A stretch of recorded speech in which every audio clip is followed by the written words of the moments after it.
Depuis ce matin, je suis effrayée par les cris des gens, des enfants, le bruit des bombes et des fusils. Pour nous protéger, mon père nous a fait descendre dans la cave. Par la petite fenêtre, j'ai vu les gens courir dans tous les sens, les maisons prenaient feu. J'avais tellement peur que je me suis mise à crier. Ma mère m'a serrée dans ses bras, elle m'a chuchoté dans l'oreille « N'aie pas peur ma puce, je suis là ».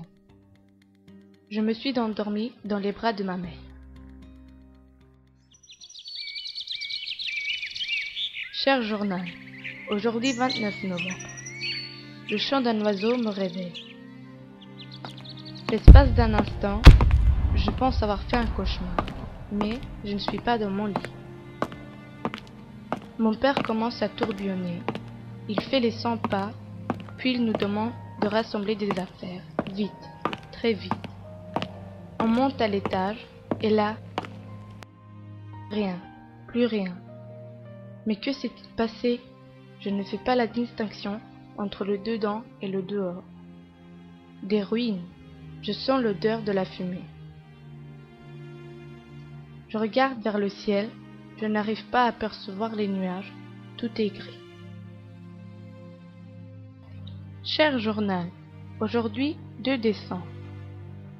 Nous sommes dans un fourgon, assis par terre. Mon père donne nos papiers avec de l'argent à des hommes. Ils ont une sale tête. Je ne les aime pas.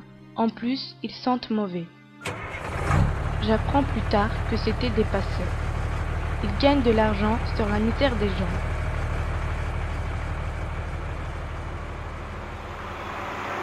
Nous ne sommes pas seuls dans le bus. Il y a une femme avec 4 enfants âgés de 3 à 7 ans. Ils sont blessés au visage. L'un des enfants porte un pansement autour de son bras. Dans leurs yeux, on lit la peur.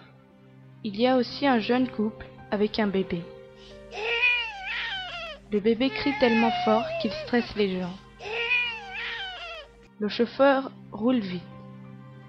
On est bousculé de gauche à droite. Nos têtes cognent la carrosserie. J'ai mal aux jambes et je commence à avoir faim. Le bébé se calme maintenant. Il nous regarde puis il s'endort. J'entends une grosse voix qui dit « Passeport! Tout de suite, on n'a pas le temps !» Je vois mon père prendre les papiers et les donne à l'homme. Il a arraché les passeports des mains de mon père, claque la porte un grand coup. Le bébé pleure de nouveau. Ma mère lui chante une chanson. Chutem kunainone tale pruna. Chutem kunainone tale pruna. Nai manchavoinone te dafkuna. Nai manchavoinone te dafkuna. So mi chekana kanka uste. Kaja hopa mendu.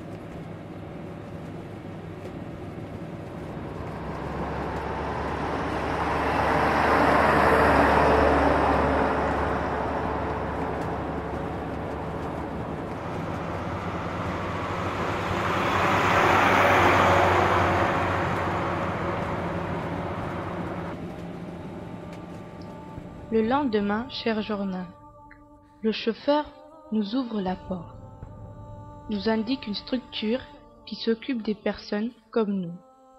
En rentrant dans l'association, une femme nous demande de nous asseoir. Plusieurs familles attendent. Un homme raconte à mon père qu'il attend depuis 1 mois un logement avec sa femme et ses enfants.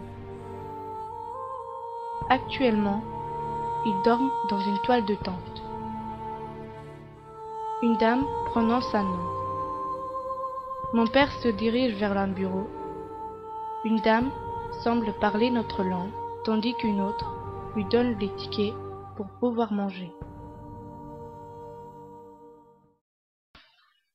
Cher journal, aujourd'hui le 15 janvier, je me sens bien dans ce logement. J'ai l'impression de rêver. une éducatrice est passée pour nous accompagner dans une nouvelle école. C'était dur le premier jour. Le professeur demande aux élèves de se présenter. J'ai les mains moites. Je sens mon cœur qui cogne et j'ai la tête qui tourne. Je ne comprends pas tout, mais il me semble que c'est à mon tour. Je m'appelle Sunita, j'ai 12 ans. À la récréation, des filles sont venues me voir. Je ne comprends pas ce qu'elles me disent dans un premier temps. Lorsque j'essaie de me faire comprendre, les jeunes sont différents ici. Ils fument, les filles embrassent les garçons, mais surtout, ce qui m'a marqué, c'est le manque de respect vis-à-vis des professeurs.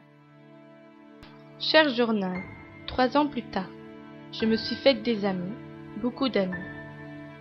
Mon père et ma mère sont allés à Paris, au tribunal, pour savoir si on peut rester ici. Voilà 3 ans que je suis ici.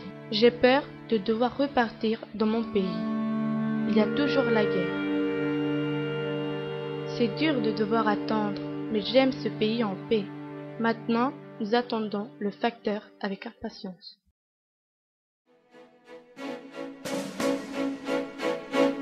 Cher journal, aujourd'hui je suis heureuse car le facteur nous a amené une bonne nouvelle. On peut vivre ici. Je peux me consacrer à mes études et mon père peut enfin trouver un travail. Nous allons pouvoir vivre normalement comme les autres et commencer une nouvelle vie sans la peur de devoir repartir.